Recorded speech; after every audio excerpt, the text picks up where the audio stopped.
Firstly, can I thank you very much for your warm welcome. It is a great honour and privilege to be here today. I want to begin my remarks by, of course, acknowledging the traditional owners of this land and pay my deep personal respects to elders past and present and to each and every member of Aboriginal communities across our state.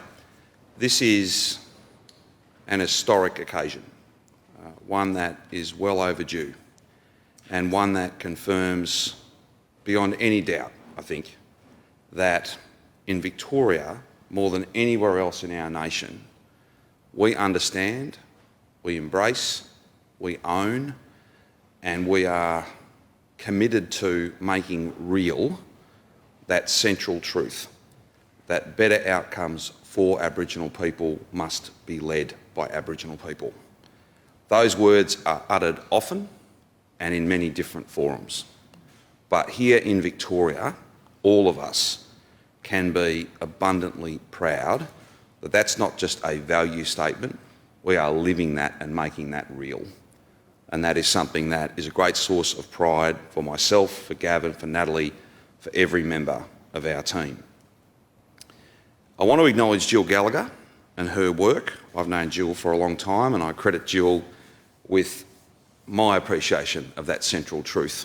We first worked together when I was Health Minister and she was, of course, at VACCHO, and she taught me in very practical terms that we can't have decisions being made that directly impact Aboriginal families and communities without a strong Aboriginal voice in not just the process, but in the active decision making.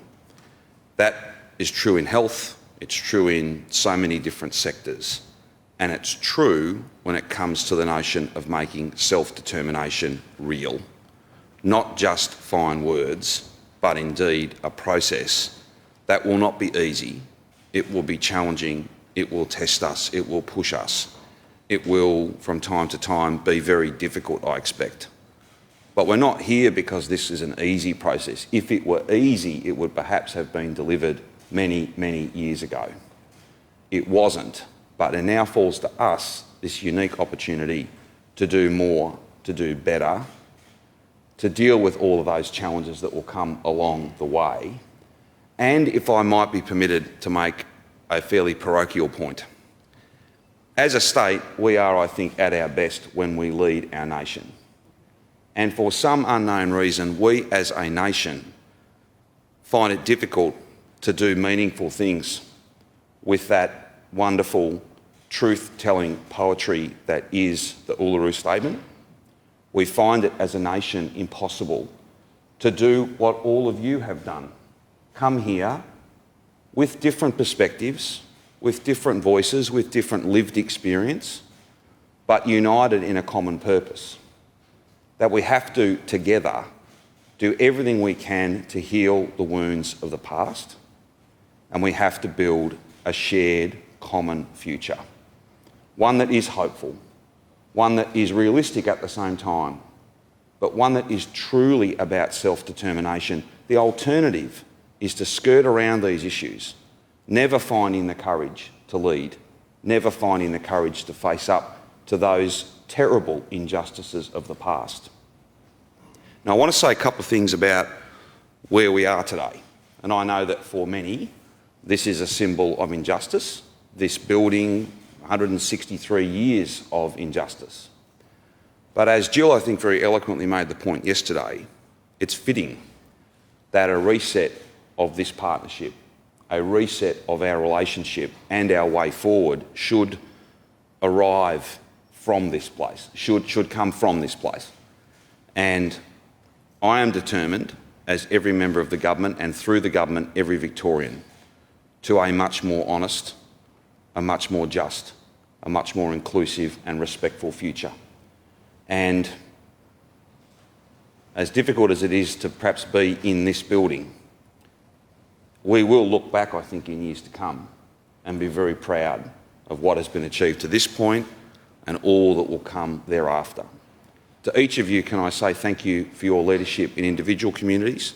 Can I thank you, those who went through the democratic election process? Can I thank you? It's not easy to run for public office. Many of us know that. All of us now know that. It can be very challenging.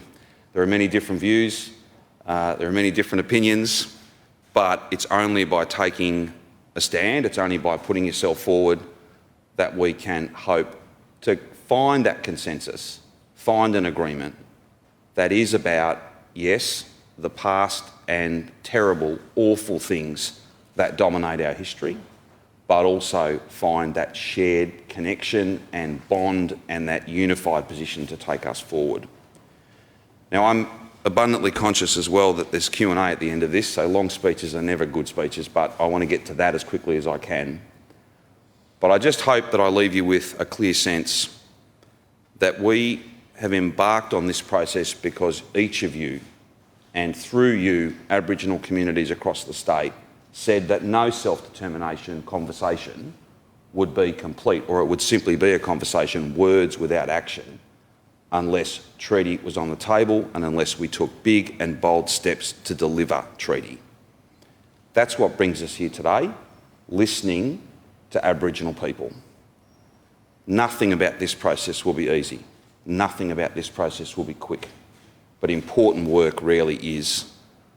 I want to thank you for your leadership. I want to thank you for your participation, for your commitment.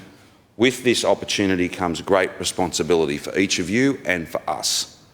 And for our part, I commit the government, its agencies, I commit all of us to doing everything we can to get us to a place where in decades to come we can look back with a real sense of pride and purpose and know that this day was true national leadership, that this day started a process that got us to a more decent future, a more honest future, a future that's about shared connection, a celebration of our rich history, all 40, 50, 60,000 years of it,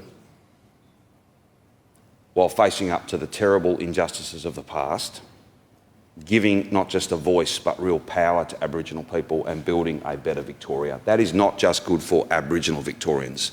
That is a more fair, just, decent and inclusive Victoria for all Victorians. This work is being led by Aboriginal people, but the beneficiaries are a much broader group. They are, in fact, every single Victorian. And for that, I am proud and very grateful to you. Thank you very much.